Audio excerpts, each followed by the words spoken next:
Get ready to take a flamethrower to the official narrative and learn what the elites don't want you to know. You're listening to The Tom Woods Show.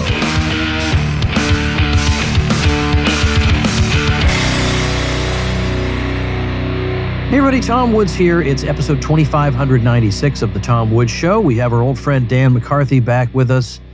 Dan, as many of you are beginning to memorize, is the editor of Modern Age, which you can find at modernAgeJournal.com. He's also vice president for the Collegiate Network at the Intercollegiate Studies Institute.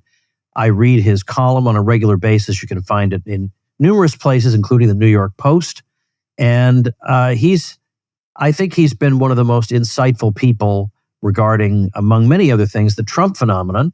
And here we are in the middle of the week of the inauguration, so it seemed appropriate to bring Dan back to talk about these very topics. So Dan, welcome back. Thanks, Tom. Delighted to join you. Well, you have a column in the Telegraph that, doggone it, I wish I could have read it for this, but that sure seemed, the way you sold it in the email, sure seemed like an interesting one about what Trump is potentially poised to do. And in the headline anyway, you compared him to Reagan in terms of how revolutionary his impact could be.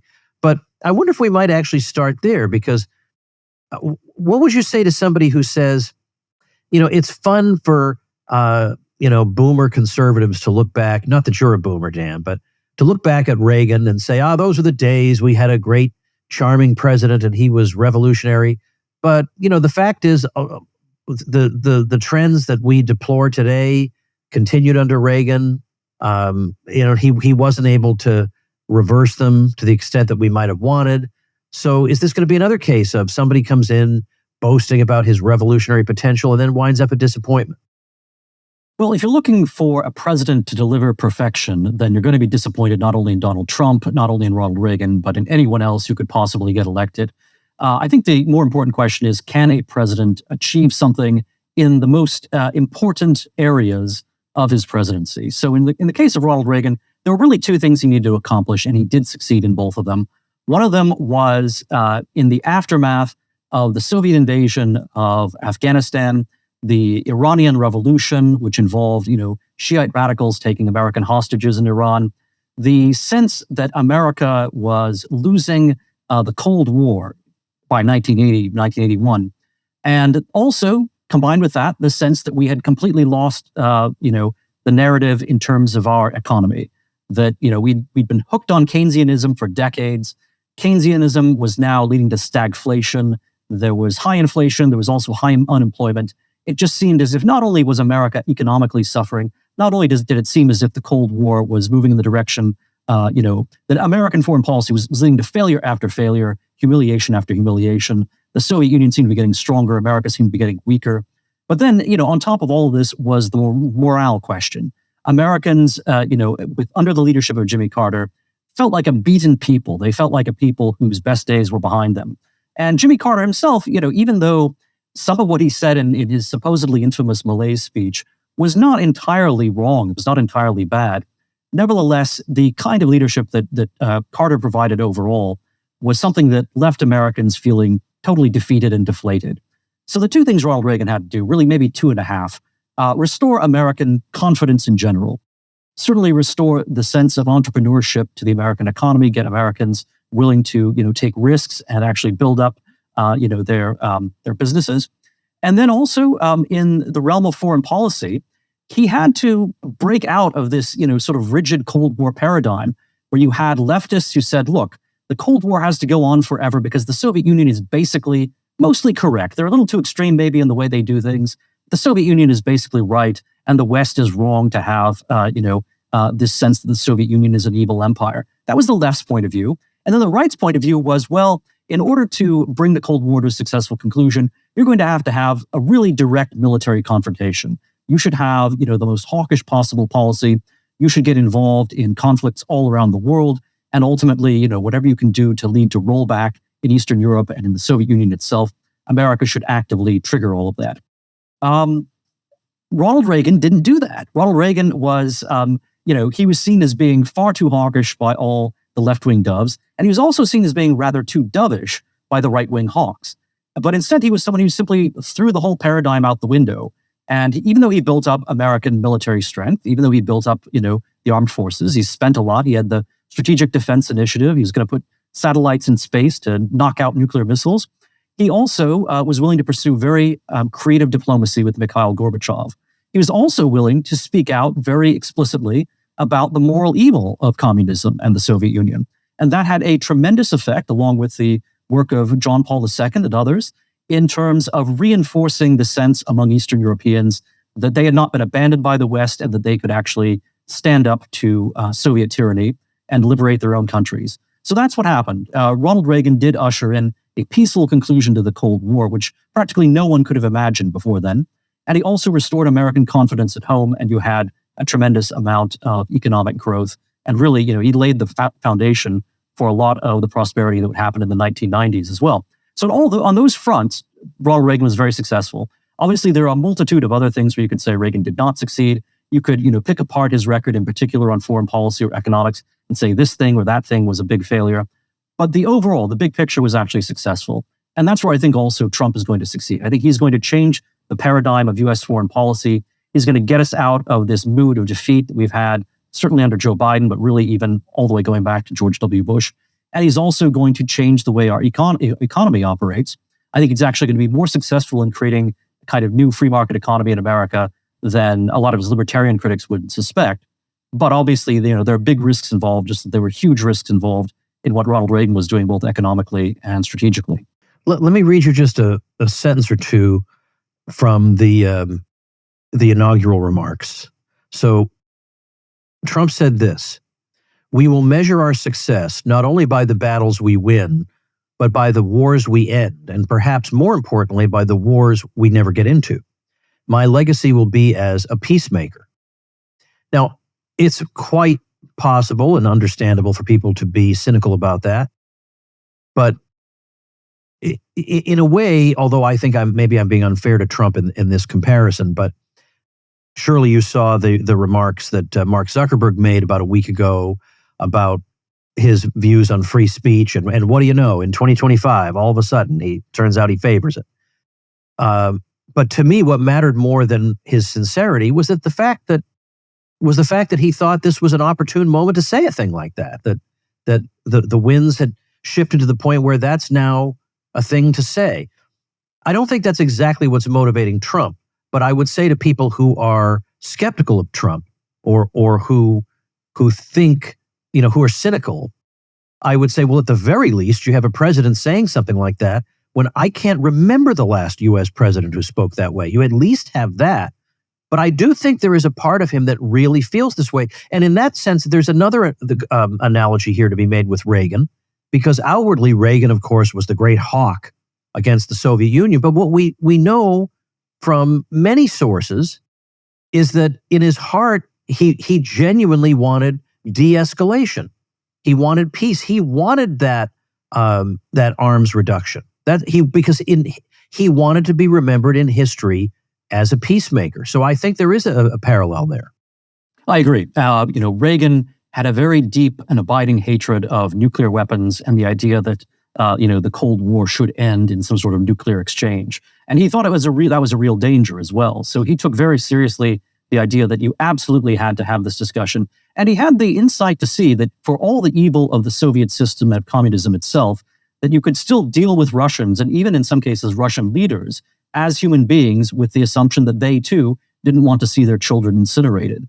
And so Reagan, did a lot of things which, again, he never got credit for on the left, and he actually got attacked for by the right in terms of trying to usher in arms negotiations and an end to the Cold War.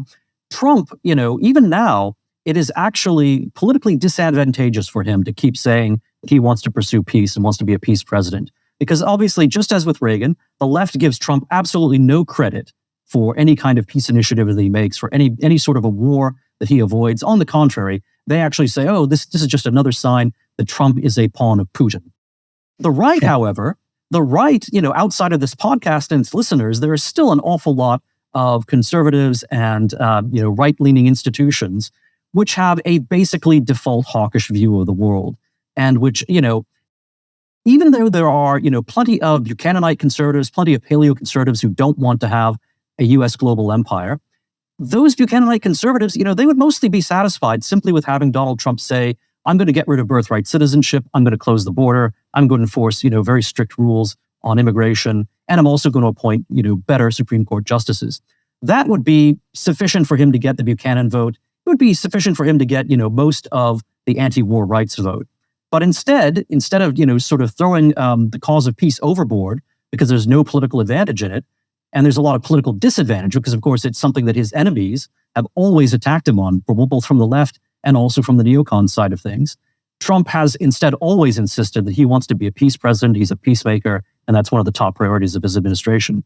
So I think it's a very serious commitment with him, just as it was with Reagan. But I also think that just as with Reagan, he was someone who kind of transcended the paradigms of what the left and right believed, was possible in foreign policy back then. I think you're going to see that with Trump as well. And so that's going to make a lot of people who are locked into a very narrow ideological view of the world, a kind of checklist of this makes you good, this makes you bad. Those people are going to be confused and bewildered by Donald Trump because he, again, is someone who transcends the paradigm. So let's talk a little bit about foreign policy then, because that is part of your column that I couldn't get to. It's a long story, people. I couldn't do it. I'm usually pretty prepared here. But it seems like he's been able to hold together a coalition of people who have widely differing views on Israel-Palestine. And it's, on the other hand, it's true that there are people who think he's much too pro-Israel, and so I can't support him. And then we have other people who just hate him. So that doesn't matter what his opinion is on it. But in general, though, you can find people within the Trump coalition who think America first means we have to disengage from the Middle East also. That's not an exception to the general rule of America first. But on the other hand, you have a lot of people who think he is Israel's best friend. And I wonder how long can he, and then he got a lot of Muslim support too. How long can he maintain a balancing act like that? Well, again, this is where people who have a kind of old-fashioned approach to these issues are just going to be utterly bewildered because on the one hand, Trump is one of the best friends of Israel. He, says that, and he also lives up to it. He moved, the U.S. embassy to the capital of Israel, Jerusalem, which was a very controversial thing that even the likes of the two George Bushes didn't dare to do. So Trump does that.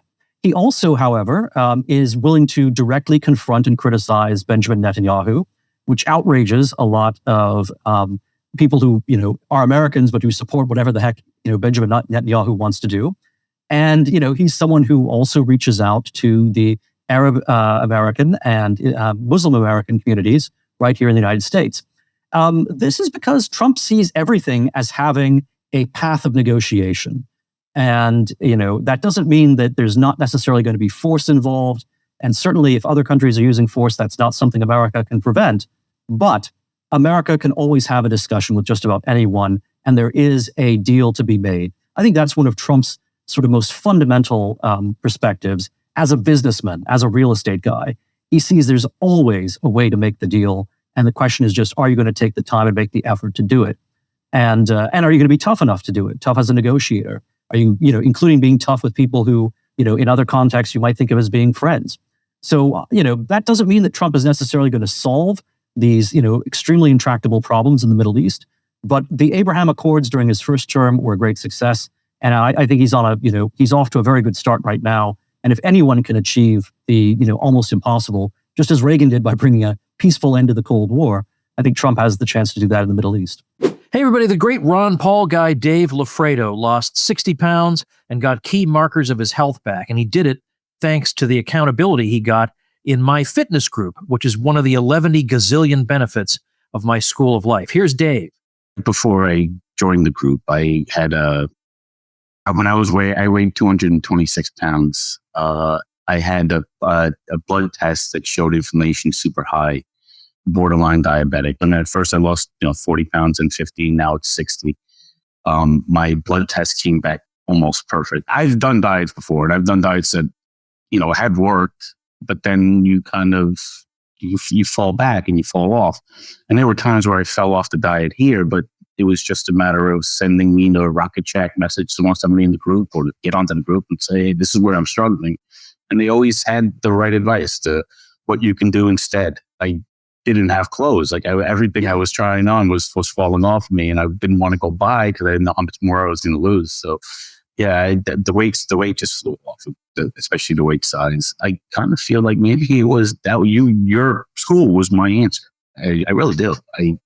There's too much good stuff came out of it, and I really thought my world was falling apart. I was hitting rock bottom. So Wow. thank you. Wow. There's a saying about you're only as good as your 5 closest people, and I think I've replaced most of my closest people with Tom Woods people. Wow. And that's changed my life. It really has. I feel like I'm a better person, better father, better husband, better son. Now, I obviously can't guarantee you results like that, but that's the kind of thing accountability can do for you. So check it out at onebucktrial.com. Let's swing over to domestic policy for a minute.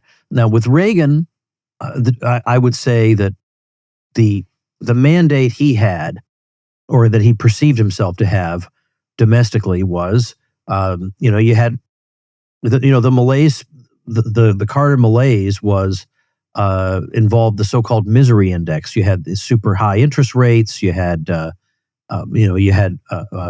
just bad economic times. That, of course, in 1981 you got a bad recession. And he was going to bring back the robustness of the American economy and American entrepreneurship. And he did that with marginal income tax rates, among other things. And also he brought in somebody into the Federal Reserve who really put the brakes on things. And it was tough for a little while, but then the results were pretty good after that. So at least in the beginning, I would say Reagan more or less did what he pledged to do. So on the domestic front, I could see several different areas where we would think that Trump has kind of pledged to take real action. Certainly when it comes to energy, but then also there are some cultural issues domestically that involve like DEI, that involve transgender issues, and then there's also rising prices. I feel like he has far more he has to deliver on than people expected of Reagan. I think that's fair to say that, there is a parallel in terms of, Americans' unhappiness and frustration with the economy as it was with Jimmy Carter and as it was with Joe Biden. And, both presidents, had to have, both incoming presidents, Reagan and Trump, have had to have inflation at the very top of their agenda. But with Trump, there's an awful lot more. And of course, Trump is not just scaling back, the follies of the Biden administration. He's not just addressing, things that have come up in the last 20 years under an economy of globalization. He's going all the way back to the idea, well, you know what? How was the American federal government funded for most of our history until the mid-20th century? Tariffs. And so Trump at least is saying that he has a very, very ambitious schedule of tariffs that he wants to start implementing on a wide variety of products and on practically every nation.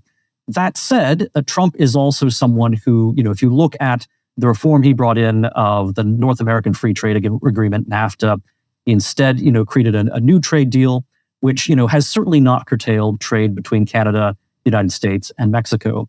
It adjusted things a little bit in the direction of American interests, but it certainly was not what, libertarians, perhaps free traders, who feared that the end of NAFTA would be some sort of, disaster and creation of economic autarky in America. None of that happened. So I think what Trump's going to do here actually is going to engage in a lot of very intense negotiations with every country practically on the earth in order to get the best deals possible. And the tariffs are, not they're not his last word, let's put it that way. They are in fact a way to get, the other party to come to the table and say, if I want to have deals with America, if I want to sell here, I have to be willing to, there's got to be some give and take, including American access to foreign markets and, security guarantees for, things like TikTok, for example. You have to be very careful that this is not being used as Chinese spyware. But even there, think about the way that Trump, right from the start, has said the negotiations aren't over. Simply because this law was passed and has come into effect does not mean that there's no longer anything for people to say about TikTok. or the TikTok has to immediately shut down and go dark. Trump has said now that, there's going to be a 75-day period where they're going to continue negotiations and see what kind of resolution they can get to. I think that's indicative of what Trump's approach is going to be on the economy across the board, the global economy, and tariffs are a big part of the negotiating strategy, but they're not the sort of first and last tool in his kit. Do you have a sense that in some quarters anyway, I mean, you'll always have hysterics, but that at least in some quarters, the hysteria toward Trump has come down a couple of notches this time around? It certainly has. And, at least in most quarters, it's actually become kind of pathetic and sad, even more so than previously, to see the people who are still suffering from Trump derangement. Because now it's clear that this is not just a political overreaction, but it really is becoming, a genuine mental illness with some people. And it's become, kind of focus of their lives and an obsession for them. And that's not healthy no matter what you think of Trump's politics. I mean, you could still oppose him 100%, but you don't have to make that, your identity and who you are as a person, that you think you belong to this, sort of resistance underground trying to undermine Trump. Normal people, including a lot of Democrats actually, have basically said, look, American voters had their say in November.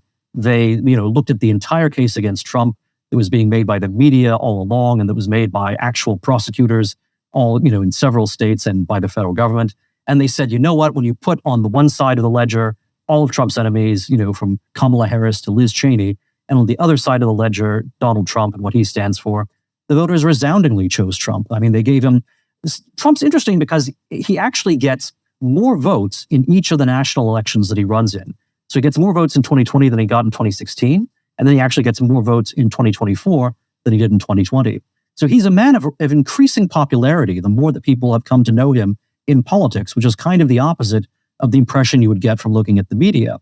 And again, 2024 was resounding in the sense that, Trump now wins the popular vote, which he didn't have before, and Trump also wins all 7 of the battleground states. And, and it seems as if, Trump has kind of unleashed a landslide, almost a kind of, sort of reorientation of politics, where an awful lot of people are saying, you know what, Trump was right, that all the stuff that, the transgender ideology and the Green New Deal, all this was totally over the top. This was extreme. The Democrats went far too far. And so we have to, come back to the center. The Democrats certainly have to move to the center. And really, Trump is moving the Overton window, I think. And you look at this blizzard of really powerful executive orders in the first 2 days here, and it really does seem as if Trump has laid down a lot of markers. And whatever happens, whether, things like birthright citizenship really are curtailed, or whether they, the courts wind up defending them, these are going to be the topics of discussion in American politics for certainly the next several years, but probably not just the next 4 years, probably well beyond that as well. That's remarkable. And I think what Trump has learned is that you don't let your enemies define you first. And that's what happened in the first administration. Because right out of the gate, the left and the neocons were pushing this Russia collusion hoax story, and they stuck to that. And the government was such at that time that even Trump officials, I won't name names because, in other respects, a guy like Jeff Sessions is a good guy in some respects, but unfortunately, he made the wrong call on this investigation stuff. And then, of course, there were a lot of people in the Justice Department who were not good guys. But this even became, something where Trump's own government was being used against him from inside in order to pursue this ridiculous Russia collusion hoax. So Trump has now learned, he needs to set the agenda with his executive orders before anyone else can do anything. And again, that is a kind of paradigm-busting move by President Trump. And obviously, executive orders are controversial. They're something that, have been used more and more extravagantly by presidents all the way through to Joe Biden. So, there's people are going to have constitutional qualms about what Trump's doing. But Trump, recognizes the way politics is actually being played in the 21st century. And he's made, what is now kind of the opening move. He's the chess master, and he's got the first move on the board, and he seems to have a strategy for where it's going to go. Were you surprised at these Biden preemptive pardons? I mean, I'd heard that he might do it, but I wasn't sure if even he would go through with that. Yeah, I will say, not just the pardons of, more and more of his family members, not just his preemptive pardons of Fauci and Liz Cheney and a whole cast of, really disreputable characters, but also the pardons before that, where he was letting a lot of criminals some of whom have quite violent records out of prison. All of that has been much more extravagant than I had expected. The pardoning of his son, I wasn't surprised by that in the least. And I thought, I could understand why he would do that as a father. The rest of this, however, is it's not, it's not just a personal thing with Biden. And I think it's not even that he wants to screw over Trump or screw over the country. It's that, Biden seems to have, lost his ability to resist anyone's input. And I think the left, whether it's that or whether it's just, declaring by fiat the Equal Rights Amendment as a legitimate amendment to the Constitution, it seems like, someone got their Joe Biden remote control and, has directed the drone to, hit all these targets in his last few days. So that is all, that even exceeded my kind of worst anticipations of what the last days of Joe Biden would look like. By the way, what do you say to people who say once all the votes were counted, Trump's popular vote victory wasn't really as large as we initially thought it was, so he doesn't really have as much of a mandate as Republicans are saying? I mean, I have my own views on this, but what do you think about that? Well, you can always say that, getting 49% is not as good as getting 53% or getting 63%. You could always go higher, but why would you need to, right? So the popular vote itself is symbolic rather than determinative in our elections. And this time, Trump has that symbolism. In 2017, because people don't really understand the Electoral College, and anytime you pull what Americans think about the Electoral College, they actually don't really love it. I think it usually, it's almost always polls well below 50% in terms of approval. So saying that Trump, was elected in 2017, but then he didn't have the popular vote, most people didn't vote for him. Most of the people who voted, voted for Hillary Clinton. That was all, that was a weakness for Donald Trump coming into office the first time. And then when you added to that the whole, Russia conspiracy nonsense, it really did a lot to make voters right there at the very beginning of the last Trump administration have some questions about the legitimacy of the process and the legitimacy of Trump himself. That has changed this time. And of course, the left, because of the way they dealt with the 2020 election and the questions that people raised about that, this time the left was in a very poor position to raise questions about the 2024 election. Some of them still tried to do it, but in general, they realized that, this would be so brazen the American people won't listen to a word we have to say on this subject. So instead, they have to acknowledge, yes, Trump won the Electoral College resoundingly. He got a very good, number of electoral votes. He got more electoral votes, than George W. Bush did in 2004, I believe, for example. And then he also, yes, in fact, Trump certainly did get more electoral votes than Bush did in 2004. But also, Trump has this imprimatur of popular legitimacy that comes with the popular vote. And also, every single one of the swing states, which again, I think is pretty symbolically important. Even Nevada, all these places which have certainly had, a lively debate going on for years about Donald Trump, all of them moved in Trump's direction. And that's the other thing, too, is that whether you look at the swing states all going for Trump this time, or whether you look at these large blue states, if you look at California and New York and others, all of them show a shift in the direction of Trump. And it's really remarkable, in a state like New York, for example, to see that, these Democratic margins have been really cut down by Trump. And that, of course, is mirrored by the amount of Black American and especially Hispanic American support that Trump has received in this last election. So all those indications are Trump is continuing to get more and more popular. And like I say, he's someone who's won more votes every time he's run. And now, as president, I think he's going to become even more popular over the next 4 years. Hey, everybody, let's take a minute to thank our sponsor, Persist SEO. If you're getting buried by your competition online, then build your brand, your reputation, and your lead flow with digital marketing by Persist SEO. If you're a small local business trying to compete against large companies in the service industry, then increase your visibility with Persist SEO. What if you have low or no leads coming in on a consistent basis? Well, then website search engine and conversion optimization can help move the needle to a more prosperous business model for you. Are you tired of cold calling and networking? Use your website as a lead generation engine. What if you're not showing up for your services in the search engines? Well, get found with Persist SEO Expert Search Engine Optimization. All you have to do is call 770-580-3736 or visit them at ineedseo.help for a free website audit and consultation. That's 770-580-3736 or ineedseo.help. Is it possible that the mismanagement of a state like California gets to be so obvious that even the seemingly insurmountable Democratic lead there also begins to get chipped away? And I ask because I had Larry Elder on, and he said that he would talk to people who, when he laid out exactly what he believed, they would say, well, we want the same things. But we just could never, ever, on principle, ever vote for a Republican. So even if they come to see that there are problems, they still can't break out of their voting patterns. Well, I like to think there is, some hope that they will break those voting patterns, but you're quite right. Sheer partisan identification can be enough to preclude people from taking actions in their own self-interest. And I think one way that you can, kind of work around that a little bit is to run independent candidates. And so this is a case where not a third party, but certainly candidates who might be able to run independently, not have the Republican label, but clearly be someone who is not simply another, left-wing Democrat.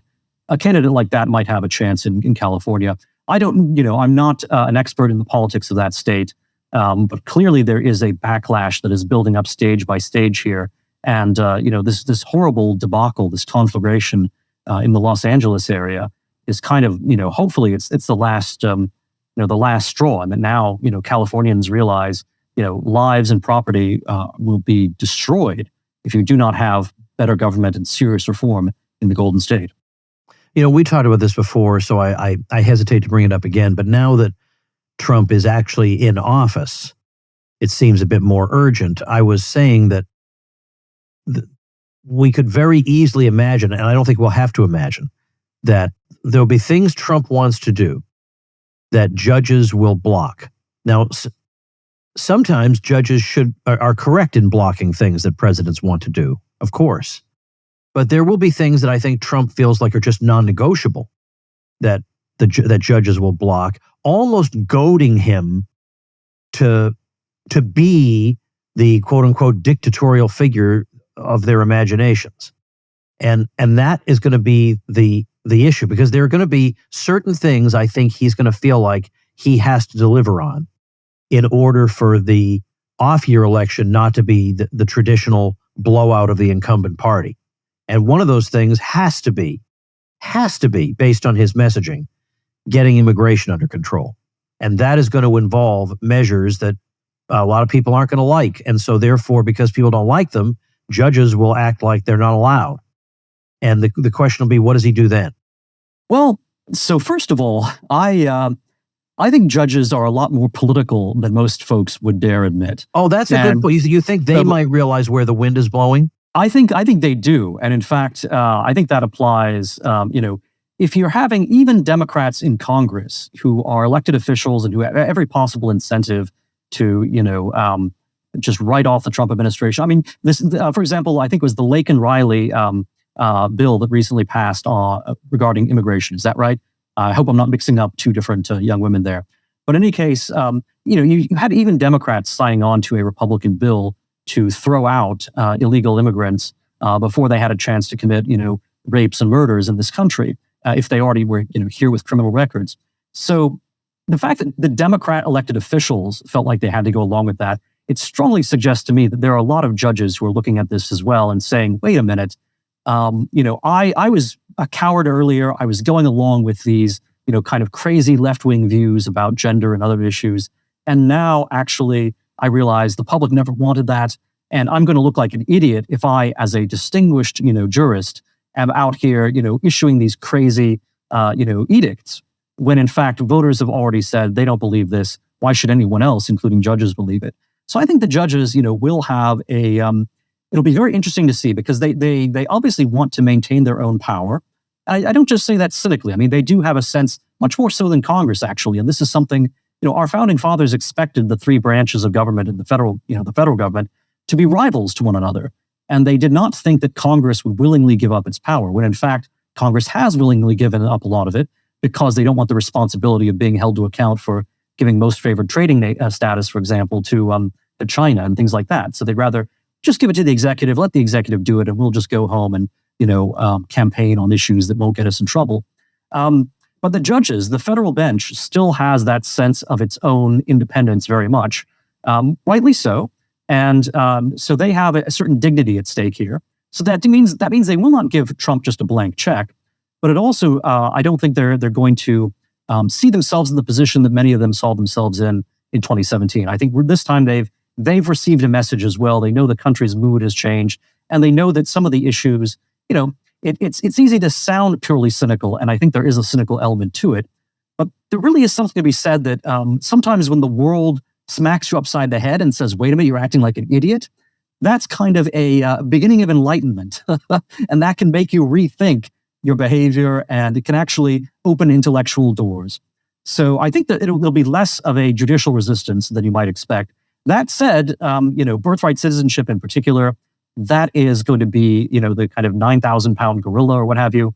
It's anyone's guess as to what the Supreme Court is going to say there. It is, very, very, explosive stuff.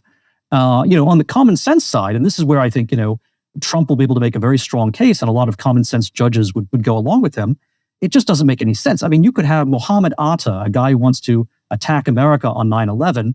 He can come into this country. He could have, a child or bring a pregnant wife in, and that child would automatically get U.S. citizenship, despite him being an illegal immigrant, despite him being a terrorist. That doesn't make the slightest shred of sense. Not that the kid is necessarily guilty of the father's crimes. The kid certainly should not be rewarded for his father's lawbreaking, and should not be given the opportunity to have all the protections of U.S. citizenship when his father was actually an enemy of the country. So cases like that show the absurdity of birthright citizenship. On the other hand, one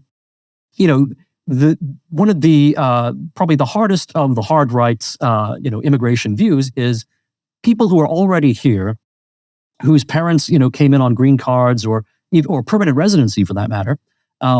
If they had children, those children, even if they've been here for their whole lives, even if they were born here, even if they were born here, they should retroactively lose their citizenship. Now that I think would probably not only not fly with the courts, but voters would also balk at that. So all of these are very sort of electrified wires that it'll be interesting to see how Trump's approach with executive orders proceeds, how the courts respond, and then ultimately what kind of verdict voters render. This could very well be, a hot button issue in the 2026 midterms. Well, another thing I was just thinking about with regard to judges, what is going to happen when somebody tries to file suit claiming a violation of the 28th Amendment, the Equal Rights Amendment that Joe Biden declared to be ratified? I mean, are we just going to act like this is normal and that this amendment is actually in force and that we treat it as such? I mean, that was a completely bizarre move out of left field. I mean, compared to anything Trump might think of, this was just deranged. Absolutely. And so deranged, in fact, that I think it's going to wind up being meaningless. So even the National Archivist who had been appointed by Joe Biden said, this is false. The 28th Amendment, the Equal Rights Amendment, is not, in fact, the law of the land.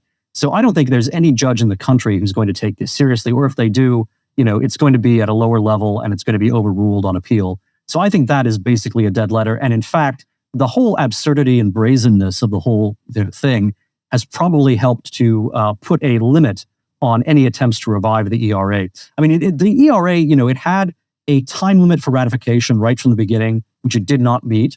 And it also, there were a number of states which ratified at one point and then rescinded their ratifications. So the whole thing, it fails on two levels. It certainly has not been ratified. Nobody treats it as if it's the law of the land. And Joe Biden, trying to force that upon the country at the last minute, that was, an act of, not only desperation, but absurdity. And so I think that is probably, not going to be a menace going forward. And clearly what the left wanted to try to do, and again, I think Biden was kind of under remote control here, they wanted to create this sense, just as they did in the 2024 election, that women should unite against the Republicans and against Donald Trump.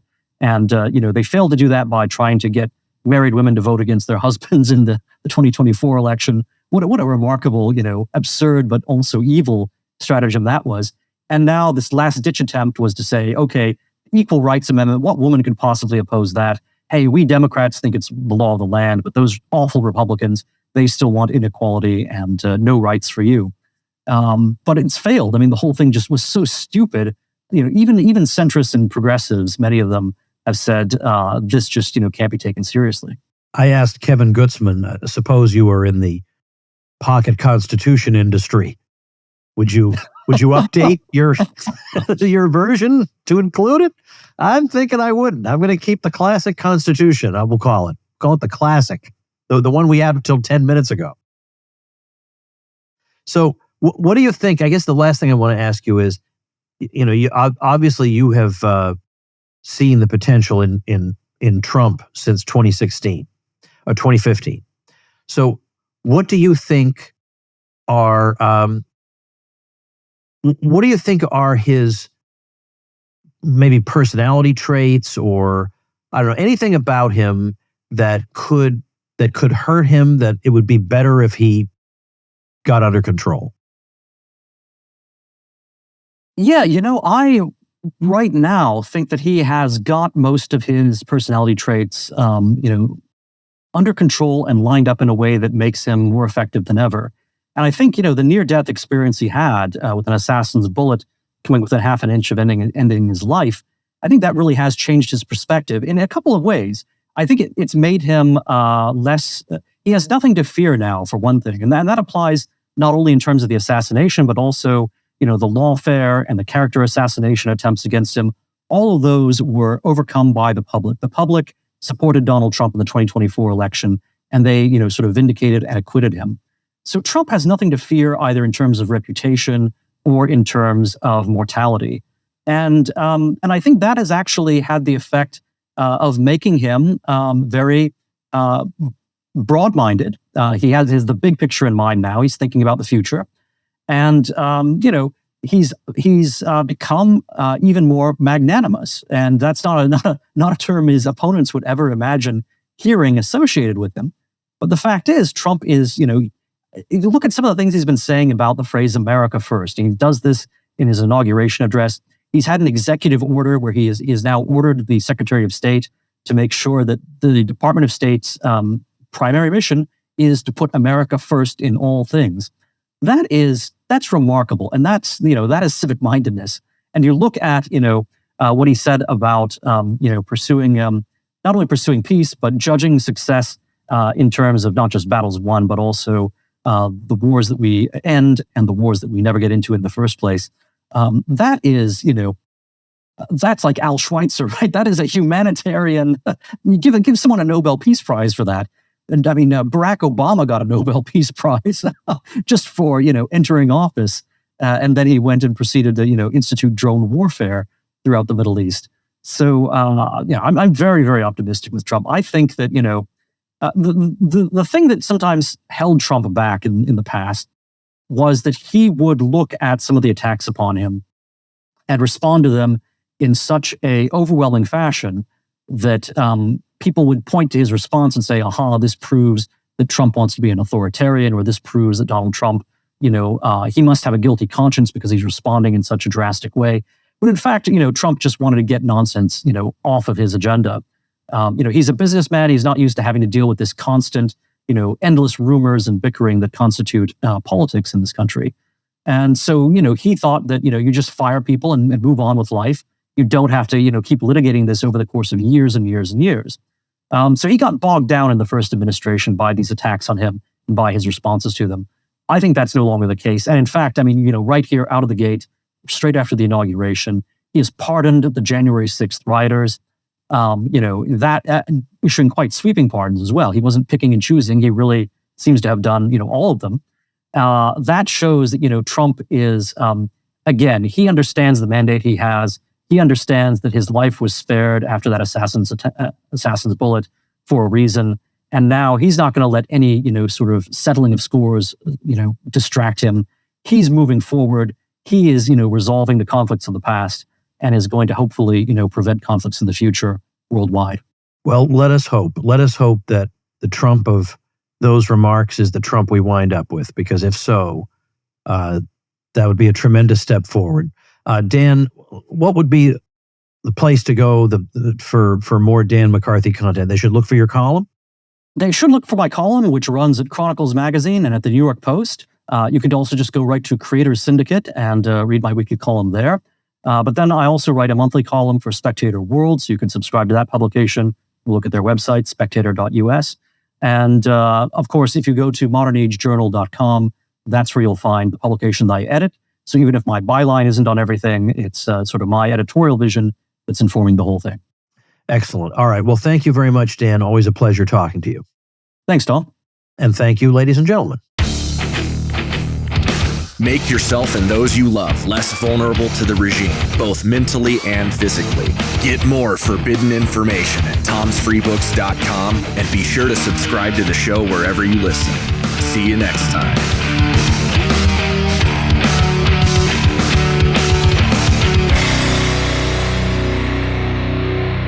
Like the sound of The Tom Woods Show? My audio production is provided by Podsworth Media.